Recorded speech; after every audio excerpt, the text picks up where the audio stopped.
Page पलटेगा कौन? देख लीजिए, हम 14वां नंबर में आएंगे तो पेज पलटना है।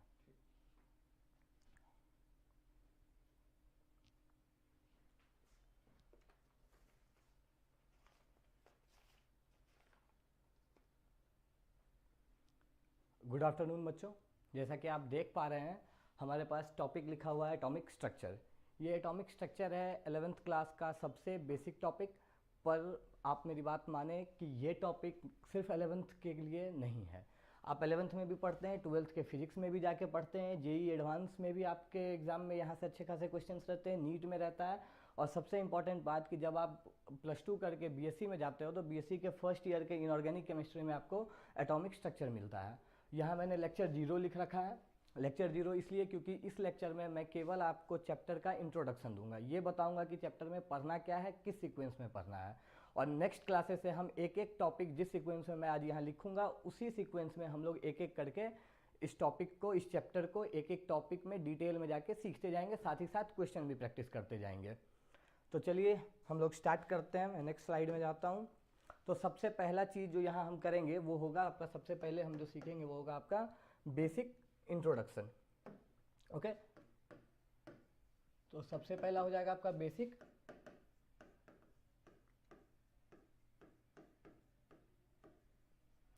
इंट्रोडक्शन।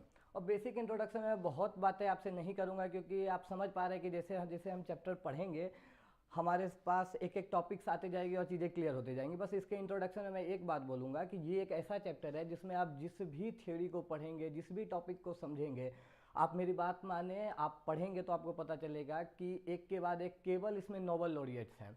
इसमें ढेरों ऐसे नाम मिलेंगे जिन्होंने नोबेल प्राइज़ पाया है।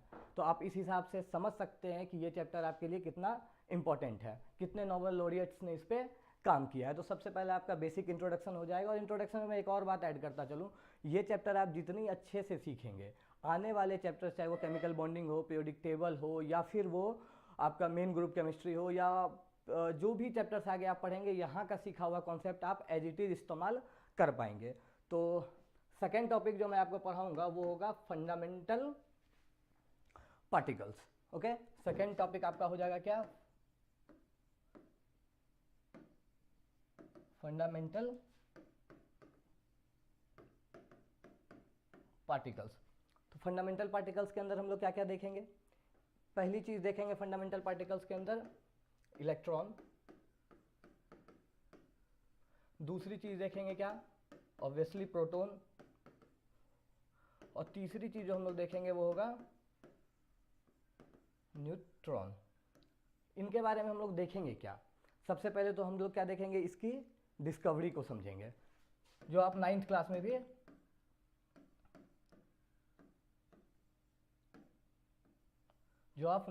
में भी discovery of electron, proton, neutron सीखते हैं। ओके, डिस्कवरी देखेंगे और साथ ही साथ एक बार थोड़ा सा डिटेल में हम लोग घुसेंगे इसके एक्सपेरिमेंटल सेटअप पे।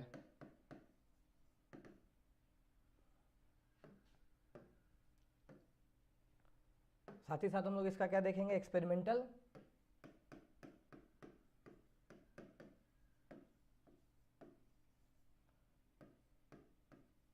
सेटअप। एक्सपेरिमेंटल सेटअप क्या, जैसे डिस्चार्ज ट्यूब एक्सपेरिमेंट है तो उसका सेटअप कैसे था, एक्सपेरिमेंट उन्होंने किया कैसे, ये सारी चीज़ों को हम लोग देखेंगे। और साथ ही साथ प्रॉपर्टीज़ भी देखेंगे। प्रॉपर्टीज़ किसकी?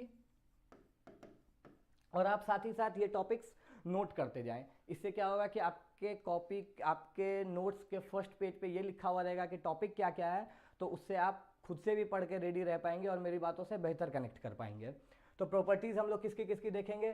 तो जैसे मान लो हम यहाँ एनोड रे होगा, कैथोड रे होगा, तो इन रेज की क्या प्रॉपर्टीज़ थी, ये सारी बातों को हम लोग यहाँ पे डिटेल में डील करेंगे। और यहाँ से मैं पहले बता दूँ, यहाँ से कोई क्वेश्चंस पूछे नहीं जाते हैं, बट आप केमिस्ट्री पढ़ रहे हैं तो आपको इन बेसिक चीज़ों की जानकारी होनी चाहिए। ये अपने नॉलेज में केवल ऐड करने वाली बात है। ओके, तो तीसरा चीज़ हम लोग यहाँ से आगे बढ़ेंगे तो देखेंगे charge to mass ratio. Short form में ऐसे लिखा जाता है, charge to mass ratio. Okay, next topic जो इसमें रहेगा आपका वो रहेगा मिलिकन्स ऑयल ड्रॉप एक्सपेरिमेंट।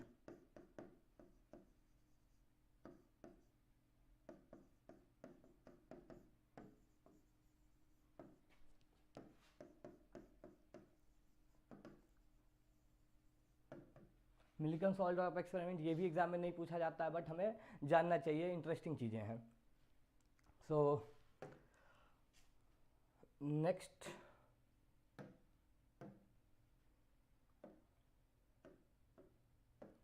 पिछला हमने 4 टॉपिक देख लिया है। अपना 5वां टॉपिक होगा एटॉमिक नंबर, एटॉमिक मास। ये सारी चीज़ें हम लोग सीख लेंगे, फिर आगे बढ़ेंगे। अगला टॉपिक अपना क्या होगा? Atomic number, mass number, isotope,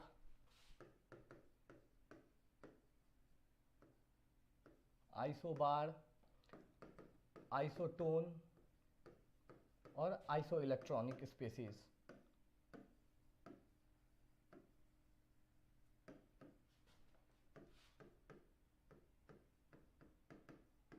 iso electronic species आप समझ पा रहे हैं। आइसो का मतलब होता है सेम, और ये चीज़ें 9, 10th, 8 में आप सीख ही जाते हो, बट मेरा काम है कि मैं आपको एक एक टॉपिक पढ़ाता चलूँ ताकि आप चीज़ों को बेहतर रिलेट कर पाएँ। ओके, सो यहाँ के बाद जो अपना टॉपिक शुरू होता है, ये आपके एग्ज़ाम में पूछे जाने वाले टॉपिक्स है। यहाँ से आपका एक्चुअल टॉपिक शुरू होता है, एक्चुअल चैप्टर शुरू होता है। तो अपना नेक्स्ट टॉपिक होगा एटॉमिक मॉडल्स।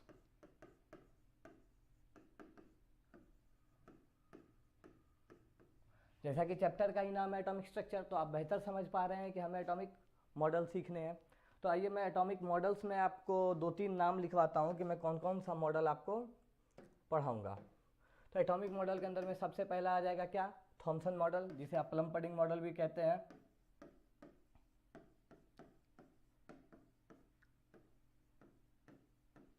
Thompson model. दूसरा आप थॉमसन मॉडल के बाद जो सीखेंगे वो होगा रदरफोर्ड मॉडल।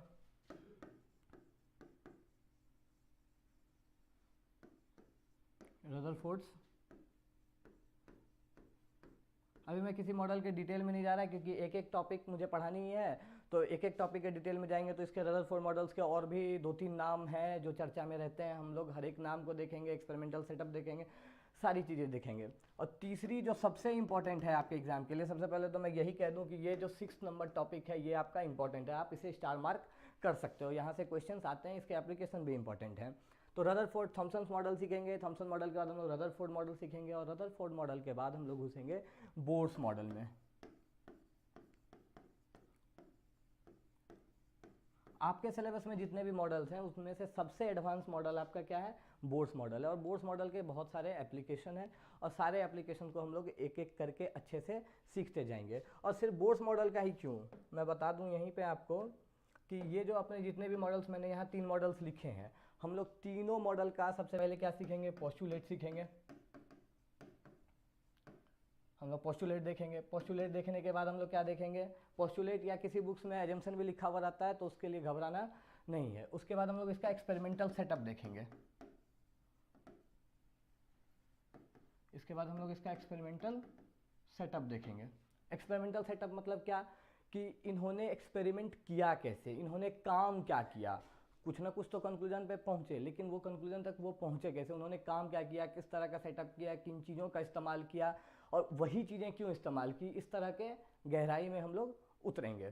ठीक है, तो एक्सपेरिमेंटल सेटअप देखेंगे। एक्सपेरिमेंटल सेटअप देखने के बाद क्या, एक्सपेरिमेंट हमने किया, एक्सपेरिमेंट करके हमें मिला क्या, कंक्लूजन क्या मिला, वो देखेंगे। इसे आप एक टर्म में कंक्लूड कर सकते हैं, वो है इसके एप्लीकेशंस। तो जब हम लोग एटॉमिक मॉडल स्टार्ट करेंगे तो एटॉमिक मॉडल्स के अंदर थॉमसन मॉडल, रदरफोर्ड मॉडल और बोर्स मॉडल का हम लोग क्या क्या देखेंगे? सबसे पहले एजम्पशन सीखेंगे, एजम्पशन के बाद हम लोग एक्सपेरिमेंटल सेटअप देखेंगे, और इसके बाद फाइनली इसका क्या एप्लीकेशन है, कहाँ कहाँ ये हमें यूजफुल है, यूजफुलनेस है। और ऑब्वियसली जिसके एप्लीकेशंस हैं, हर मॉडल का अपना कुछ ना कुछ ड्रॉबैक है। तो इसके साथ हमारा क्या हो जाएगा? Next point, drawbacks. तो इन मॉडल्स का हम लोग ये देखेंगे। और एक मॉडल इसके अलावा भी है जिसे हम लोग समरफील्ड मॉडल बोलते हैं। ओके, समरफील्ड मॉडल आप +2 वालों के लिए काम की नहीं है, बट जो लोग ग्रेजुएशन में, जो लोग पार्ट 1 के बच्चे देख रहे हैं, इनके लिए ये टॉपिक बहुत इंपॉर्टेंट है। तो मैं 4th टॉपिक यहीं पे ऐड कर देता हूँ इस एटॉमिक मॉडल्स के अंदर में, वो है समरफील्ड मॉडल।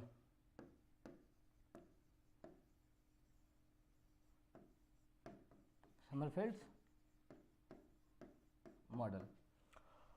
और मैं आपको यहीं पे बता दूं कि जब मैं इन मॉडल्स को बता रहा हूँगा तो इसी के साथ साथ मैं क्वांटम नंबर के डेवलपमेंट को लेके भी आपके साथ चर्चा करता चलूँगा, और फिर जब हम क्वांटम नंबर पे पहुँचेंगे तो ये पिछली पढ़ाई हुई बातों को एक साथ पढ़ के रिलेट कर लेंगे। ओके, सो ये 6 टॉपिक हमने देख लिया है। नेक्स्ट टॉपिक अपना हो जाएगा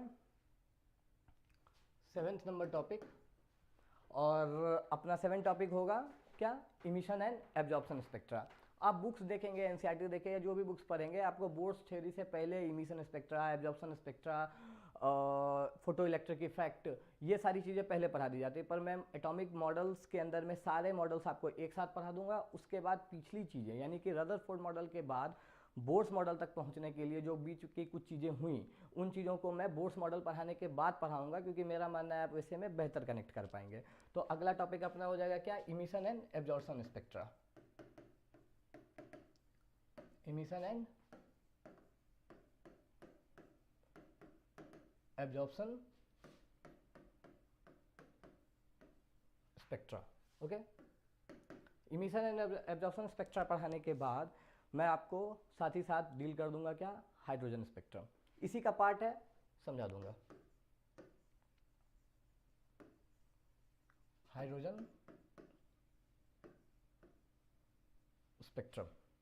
ओके, हाइड्रोजन स्पेक्ट्रम के बाद अब मैं आपको थोड़ा सा पीछे लेके जाऊंगा। जैसे मैंने अभी पहले बताया कि रदरफोर्ड मॉडल और बोर्स मॉडल का रास्ता तय करने के बीच में जो 3, 4, 5 चीज़ें हुई थी, जैसे photo electric effect, electromagnetic theory, Planck's quantum theory, ये सारी चीज़ें जो इसके बाद बच रही हैं, वो मैं आपको ये बोर्स मॉडल पढ़ाने के बाद बताऊंगा, ताकि आप अच्छे से समझ सकें।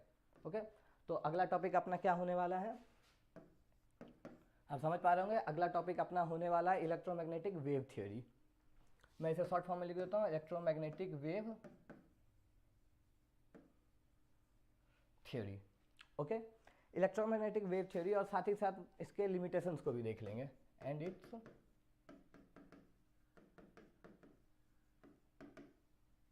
लिमिटेशंस। ओके, इसके लिमिटेशंस को देखने के बाद हम लोग देखेंगे प्लैंक क्वांटम थ्योरी। ये भी बहुत इंपॉर्टेंट है, Planck's quantum theory.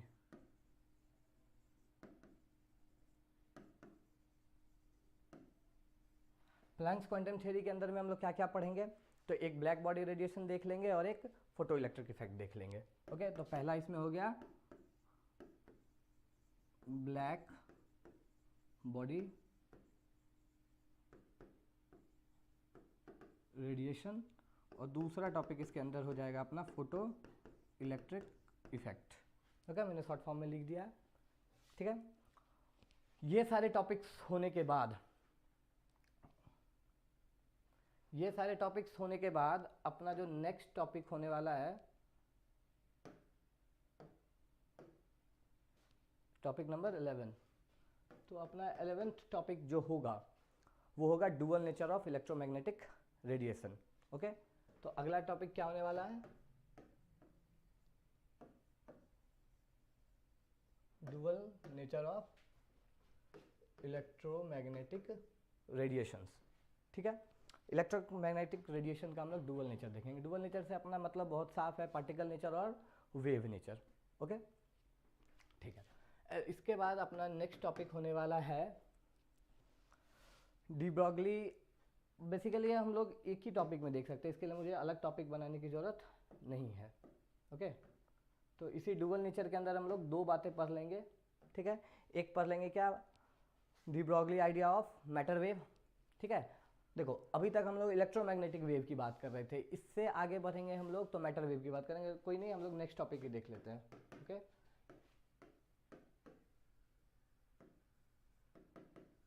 De Broglie's matter wave.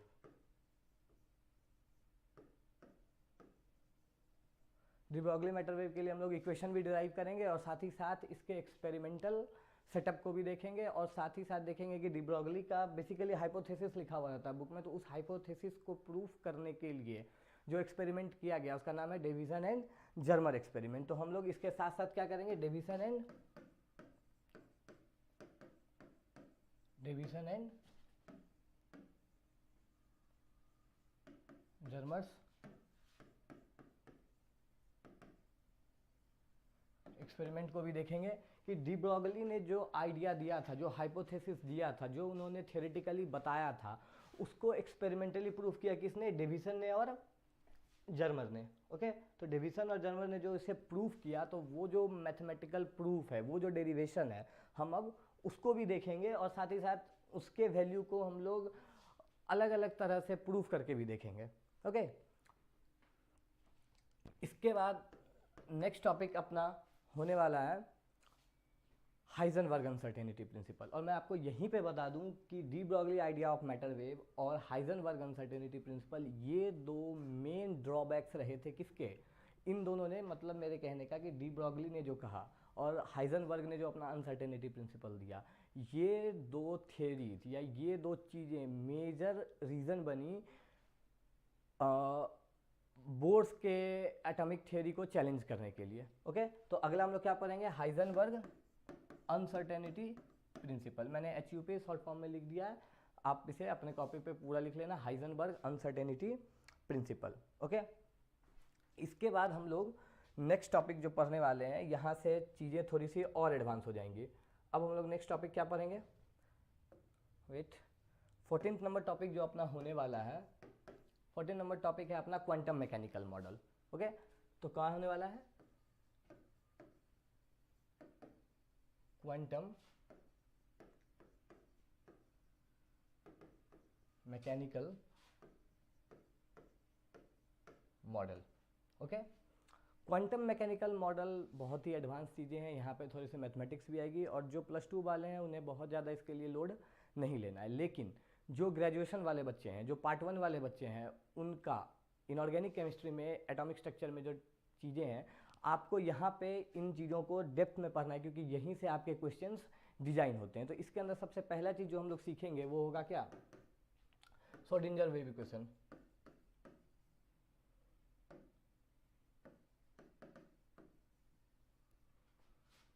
Schrodinger wave equation. Schrodinger wave equation के बाद हम लोग इसमें देखेंगे, श्रोडिंगर वेव इक्वेशन में दो चीज़ें आती है। एक आप जब डिराइव करेंगे तो देखेंगे साई और साई स्क्वायर, इसे हम वेव फंक्शन कहते हैं। ओके, तो इन वेव फंक्शंस की क्या सिग्निफिकेंस है? तो दूसरा टॉपिक हो जाएगा अपना इसके अंदर में सिग्निफिकेंस ऑफ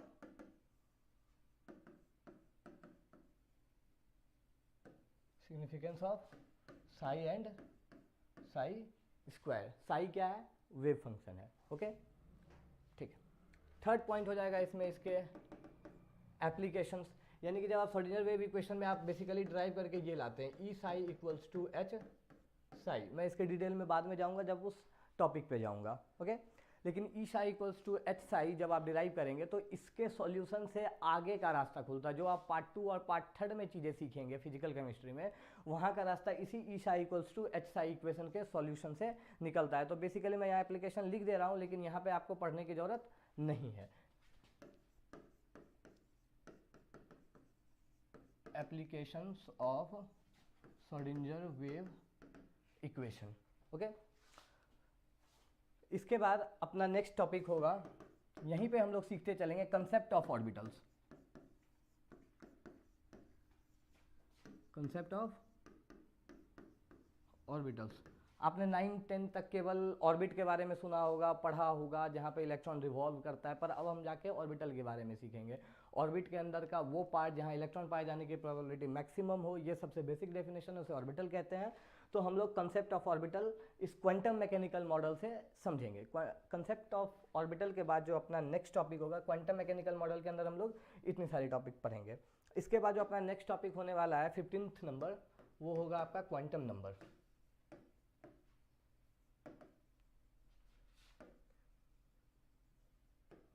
क्वांटम नंबर्स 4 तरह के होते हैं, N, L, M और S। ठीक है, जिसमें से S जो है वो क्या है? स्पिन क्वांटम नंबर है, और वो क्लासिकल मैकेनिक्स की चीज़ है। जब मैं पढ़ाऊंगा तो आपको ये भी बताऊंगा कि क्वांटम मैकेनिक्स और क्लासिकल मैकेनिक्स में क्या डिफरेंस है। फिलहाल नेक्स्ट टॉपिक की तरफ देखते हैं। तो 16th नंबर टॉपिक इसके बाद हो जाएगा आपका shape of atomic orbitals. Okay, next topic क्या होगा आपका? शेप ऑफ एटॉमिक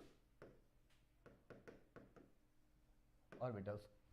अब देखो शेप ऑफ एटॉमिक ऑर्बिटल्स के अंदर में आप बहुत बेसिक सारी बातें होती हैं कि पी ऑर्बिटल डम्बल होता है, डी ऑर्बिटल डबल डम्बल होता है, एस ऑर्बिटल स्फेरिकल होता है। बट हम लोग इससे आगे बढ़ के भी कुछ चीज़ों को समझने का यहाँ कोशिश करेंगे, और वो कौन सी चीज़ें होंगी मैं आपको यहाँ पे सब टॉपिक के अंदर में छोटे फॉर्म में बता देता हूँ। बाकी जब हम लोग चैप्टर पढ़ेंगे तो धीरे धीरे चीज़ें क्लियर होती जाएंगी। पहला चीज़ जो हम लोग इसमें देखेंगे वो शेप देखेंगे एस पी डी और एफ ऑर्बिटल का। तो मैं पहला टॉपिक लिख देता हूँ शेप ऑफ, शेप या आप इसे क्या कह सकते हैं, बाउंड्री सरफेस डायग्राम भी इसे कहते हैं। ओके, जिसे आप अभी तक शेप कहते आ रहे हैं वो बेसिकली क्या है, बाउंड्री सरफेस डायग्राम है। तो यहाँ आप क्या लिखेंगे, यहाँ मैं क्या लिख दूंगा,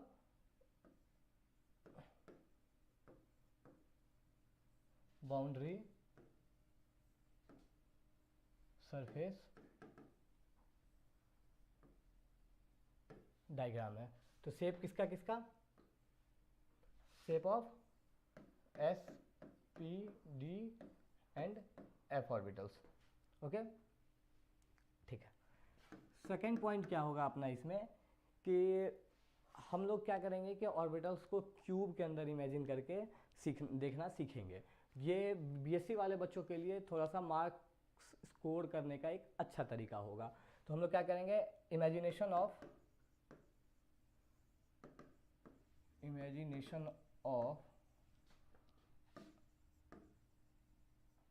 एटॉमिक ऑर्बिटल्स इन क्यूब। इससे क्या होगा कि आप थोड़ा सा ऑर्बिटल्स को 3D शेप में देखना सीख पाएंगे, आपको ओरिएंटेशन समझ में आने लगेगा कि ऑर्बिटल किस ओरिएंटेशन में है। इससे क्या होगा, जब आप केमिकल बॉन्डिंग सीखेंगे तो आप बेहतर ओवरलैप करा के देख पाएंगे, हाइब्रिड ऑर्बिटल बना पाएंगे, और बॉन्ड का स्ट्रेंथ भी आपको फिर याद नहीं करना पड़ेगा, आप खुद समझ पाएंगे कि किसका कितना इफेक्टिव ओवरलैपिंग हुआ है। ओके, तो नेक्स्ट पॉइंट जो इसमें देखेंगे वो हम लोग देखेंगे वेव फंक्शन। यहाँ अब तक आप केवल एटॉमिक ऑर्बिटल पढ़ते थे, सीखते थे, समझते थे। अब यहाँ हम लोग क्या करेंगे, सारे एटॉमिक ऑर्बिटल्स के वेव फंक्शन की बात करेंगे। जैसे हमने पीछे श्रोडिंगर वेव इक्वेशन में देखा था साई स्क्वायर, तो हम यहाँ पे सब सारे एटॉमिक ऑर्बिटल जितने भी होंगे एस पी डी और एफ, सबके वेव फंक्शन के बारे में चर्चा करेंगे और देखेंगे कि इसका क्या फिजिकल इंटरप्रिटेशन है। तो यहाँ मैं लिख रहा हूँ wave functions atomic orbitals. Okay, इसके बाद आपका लास्ट टॉपिक जो एटॉमिक ऑर्बिटल के अंदर आप सीखेंगे वो होगा नोड। ठीक है, नोड के बारे में भी चर्चा होगी। यहाँ टाइप्स ऑफ नोड भी देखेंगे, यहाँ मैं लिख देता हूँ नोड एंड इट्स टाइप्स। ठीक है, हम लोग 2 तरह के नोड्स यहाँ सीखते हैं। मैं जब पढ़ाऊंगा तो ऑर्बिटल के साथ साथ मैं उसके नोड्स की भी चर्चा करता चलूँगा और बताता जाऊँगा आपको कि नोड्स होते क्या है और हम लोग कैलकुलेट कैसे करते हैं। ओके, नेक्स्ट टॉपिक अपना होगा 17th number topic. 17th number topic अपना होने वाला है प्रोबेबिलिटी डिस्ट्रीब्यूशन कर्व्स। जब आप ऑर्बिटल बनाना सीख जाएंगे तो फिर आप प्रोबेबिलिटी डिस्ट्रीब्यूशन कर्व सीखेंगे। इस कर्व्स में क्या होता है, इन कर्व्स में क्या होता है कि आप इलेक्ट्रॉन के डेंसिटी की डिस्ट्रीब्यूशन को समझते हैं। आप डिस्ट्रीब्यूशन कर्व्स कई जगह पढ़ेंगे, जैसे आप गैसेस स्टेट में भी डिस्ट्रीब्यूशन कर्व पढ़ेंगे, लेकिन मैं यहाँ फिलहाल लिख दे रहा हूँ प्रोबेबिलिटी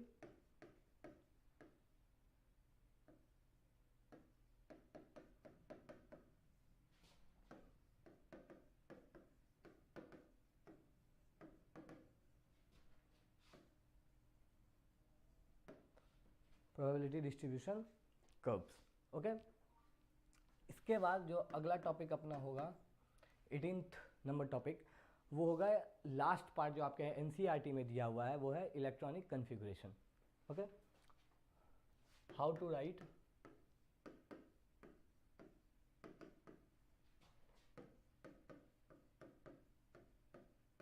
इलेक्ट्रॉनिक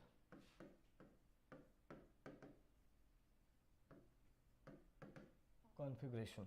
ओके, आप इलेक्ट्रॉनिक कॉन्फ़िगरेशन लिखेंगे तो इलेक्ट्रॉनिक कॉन्फ़िगरेशन लिखने के लिए कुछ हमारे पास सर्टेन रूल्स हैं, मैं इसी के अंदर उसको डील करता चलूँगा।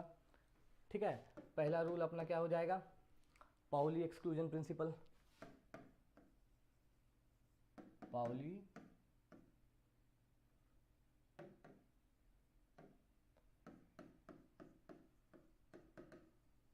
Exclusion principle. दूसरा रूल हो जाएगा अपना क्या, हुंड्स रूल।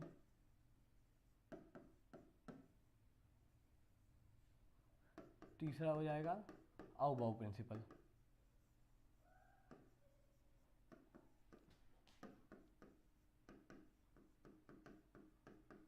आउबाउ प्रिंसिपल। और इसी के साथ साथ हम लोग एक और चीज़ डील कर लेंगे, वो है स्टेबिलिटी ऑफ, मैं यहाँ लिख दे रहा हूँ 4th नंबर टॉपिक में,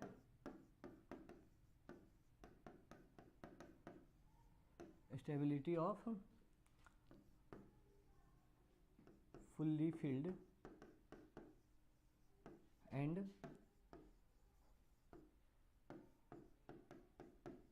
half filled atomic orbitals. Okay, यहाँ पे आके आपके 11th क्लास का टॉपिक खत्म हो जाता है। बल्कि बीच में मैंने जो सॉर्डिनर वेव इक्वेशन वगैरह के बारे में आपसे चर्चा किया, ये सारी चीज़ें आपके +2 के सिलेबस की नहीं है, वो केवल ग्रेजुएशन वाले बच्चों के लिए है। जब मैं पढ़ा रहा हूँगा मैं बता दूंगा कौन सा टॉपिक किसके लिए है और किसके लिए नहीं है। आगे मैं कुछ मिसलेनियस टॉपिक्स आपके सामने लिख देता हूँ जो ग्रेजुएशन वालों के लिए बहुत ही हेल्पफुल है और वहाँ से एग्जाम में क्वेश्चन फॉर श्योर आते हैं, तो आपको ये सारे टॉपिक्स भी कवर करने हैं। तो आई गेस ये 19th नंबर टॉपिक है और ये है स्लेटर्स रूल।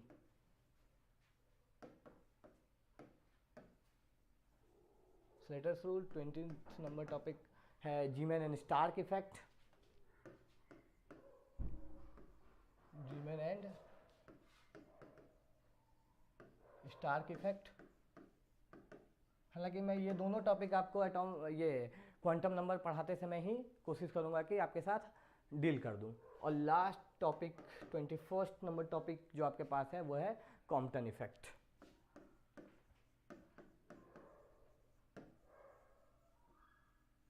Compton effect.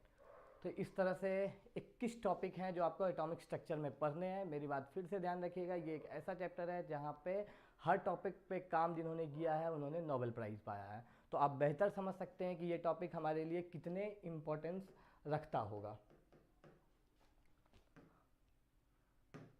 तो फिर से मैं यहाँ बता दूँ कि 11, 12 JEE mains, advance, NEET, BSc part 1 chemistry honours वालों के लिए ये काफ़ी हेल्पफुल होने वाला है। और यहाँ पे मैंने जितने भी टॉपिक्स लिखे हैं वो सारे के सारे आपके सिलेबस के हैं। और ये जो फर्स्ट पेज पे आप टॉपिक्स देख पा रहे हैं, यहाँ से मैंने पहले ही बताया एग्जाम में कोई क्वेश्चन आने वाला नहीं है, ये केवल आपके नॉलेज में ऐड करने वाली बातें आपको जाननी चाहिए। यहाँ से आपका टॉपिक नंबर 6 मैं कोशिश करूंगा सेकेंड क्लास में, ये लेक्चर नंबर 0 था, कल फर्स्ट क्लास में बेसिक इंट्रोडक्शन टॉपिक नंबर 5 तक डील कर दूंगा। और नेक्स्ट क्लास से हम लोग टॉपिक नंबर 6 से धीरे धीरे आराम से एक एक दिन में एक एक टॉपिक सीखते चलेंगे और हमारा syllabus day by day 15 to 20 lecture में कंप्लीट हो जाएगा। तो हमारे साथ बने रहिए और गुड लक। Thank you.